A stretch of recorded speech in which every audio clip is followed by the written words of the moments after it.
You know what's crazy? Is that the world hates hypergamous women. They hate the girl that won't go on coffee dates. They hate the girl that won't date the broke guy. They hate the girl that requires financial security. And the one that they hate the most is the one that requires all of that and also requires respect. But isn't it funny how everybody hates the hypergamous woman? Yet, everybody wishes their mom was hypergamous. Everybody hates the woman living a soft life, that is living in luxury, that is being taken care of, and that is being loved. But yet, everybody wishes their mom had that. Lol, this chick really thinks being hypergamous is some kind of flex. No, sweetheart. Men don't hate women who want security. They hate women who bring nothing but a sense of entitlement and a 3-mile-long checklist. Nobody's out here wishing their mum was a gold-digging diva. They're wishing she had a man who loved her for real, not for rent. Engagement ring and the Cartier wedding band. Amazon wedding ring, $179, because Alyssa wouldn't buy me one. Well, it's against my religion to spend money on a man. But that's tradition. Yeah. Is that your papa? Yes. He's my Daddy.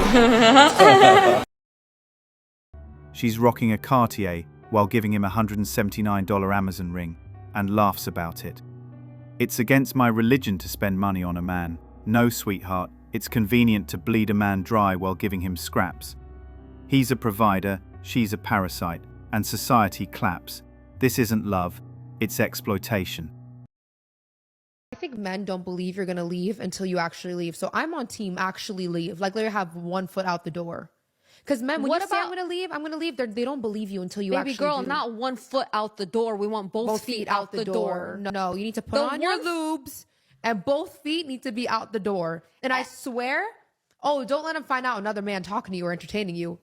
He gonna get his life together real quick. No, Watch. but that's the thing. Don't threaten to leave if you're not gonna leave. It's just like the boy who cried wolf. Yeah, like, if you don't do this, I'm leaving. He'll be like, all right, let me watch you leave. You're never gonna leave. Yep, like, he'll literally be saying leave. that in his mind. In short, hypergamy is the tendency in women to mate and date up in status hierarchies.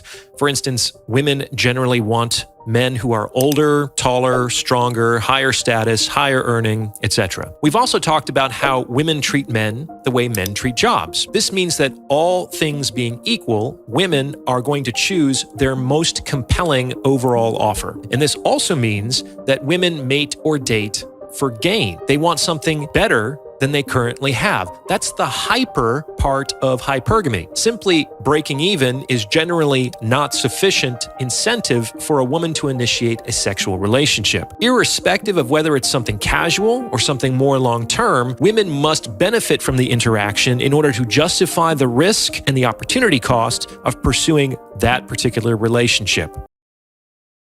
Hypergamy isn't just a cold strategy. It's a harsh reality men face daily. Women look for the next best thing, always wanting more. Older, stronger, richer. It feels like no matter how much you give, it's never enough.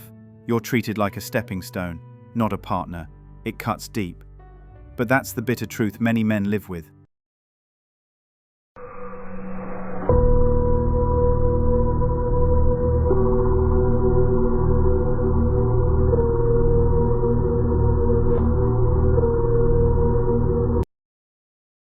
Hypergamy is just the start. Women weaponize emotional manipulation and attention addiction to control men like puppets. They dodge responsibility with selective accountability and wear masks to hide selfish, ruthless intentions. It's a brutal game where men are used, drained, and discarded. Behind every sweet smile is a calculated predator, playing for power, not love.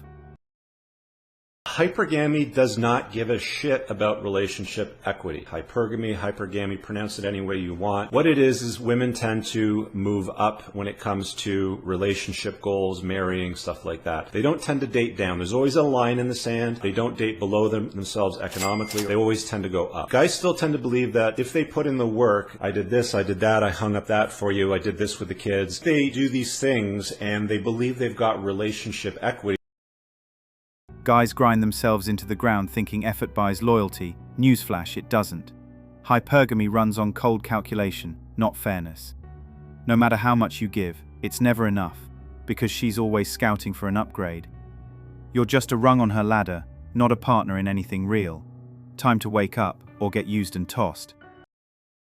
Hypergamy doesn't care about how great a father you are to your kids. Hypergamy doesn't care about how you rearranged your college majors and career choices in life to better accommodate her. Hypergamy doesn't care how inspired or fulfilled you feel as a stay-at-home dad. Hypergamy doesn't care that you moved across 4 states to be closer to your long-distance relationship girlfriend. No matter how much you give, she's always scanning for a better option. Your sacrifices are invisible, because hypergamy only values advantage, not devotion. Men get trapped giving their all to someone whose eyes are already elsewhere. It's brutal. Your love is a temporary resource you'll trade the second a higher offer appears. Men with no hose. Where are you? So the men with hose are up here, receiving all of the attention from the hose, including you. And the men without hose are down here, trying to contact you on Bumble and not receiving an answer. Hope that helps. She's clueless, wanting men with options but won't even spare a second for anyone less flashy. Demanding loyalty while ghosting the real ones, classic entitlement. Women love playing hard to get until the real ones walk away. If she's ignoring genuine effort, she's just proving she's shallow and not worth the time or respect. You have women with way more options than they've ever had in history via social media. When they're swiping, they choose the 20%. So they're choosing the guy who's 6 foot, makes this much, who makes this much. The 20% is sleeping with or having relationships with 80% of the women. 80% of men are average who aren't even getting looked at. Naturally, women want the best that they can get. They're not going to settle. So they're only interested in 20%. Because I'll be scrolling on TikTok and I'll see some fine women, 8, 9, 10, being like, why don't these men commit? Because I'm thinking, you're gorgeous. Who's not going to commit to you? Because they're only interested in the 20%. And the 20% is not interested in commitment. They're only interested in bagging a bunch of women that are constantly going to lay themselves out for them because they're the 20%. Meanwhile, the 80% are being neglected. They'll settle for any woman, at least at their range, if not below. Men are not picky. Women are a lot more picky than men are. If you were making $100K a year, how much would you expect your man to make? Equal or more. Why? Because when I look for a partner, I look for equal. Or if it's more, I'm not complaining, but it's got to be equal. What do you think about this statement? My money is our money, her money is hers. I agree. Okay. I 100% agree. Why? Our money is our money, but her money is her money, right? She's earning for herself. But like, oh fuck, no. You expect a man to protect and provide for you? Yes. If a man is expected to provide and protect, shouldn't he have some form of authority over his woman? No, not at all. Why? A relationship is 50-50. But it's not 50-50 if his money is our money and your money is yours.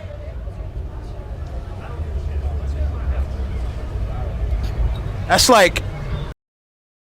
Nobody, and I mean nobody, is immune to hypergamy. You could be a famous guy, you can be a rich guy, you can be a guy with a bunch of status. None of that on paper matters. Hypergamy is a feeling, okay? So what that means is I don't care who you are, I don't care how tall you are, I don't care how big your boat is, I don't care how big your house is, I don't care how cool you think you are, and I don't care how many diamonds your watch has in it. Hypergamy is a feeling. The second you fall in love with her, no, I did not say the second you love her. I said the second you fall in love with her. The second you fall in love with her and she can tell and she can feel it, the second you fall in love with her and put her on a pedestal, hypergamy is no longer satisfying. This is the brutal trap most men fall into, thinking love is enough to lock her down. But hypergamy isn't about status or gifts, it's about power and control. The moment you lose your edge and put her above yourself, you become vulnerable. She smells weakness, and that hunger for more kicks in. Love doesn't conquer, power does. Thanks for watching Manhood. If you want access to exclusive episodes and want to support the channel, hit that join button and become a member. Don't forget to like, subscribe, and share this video if it hit home. Drop your stories and thoughts in the comments. We read everyone. See you tomorrow.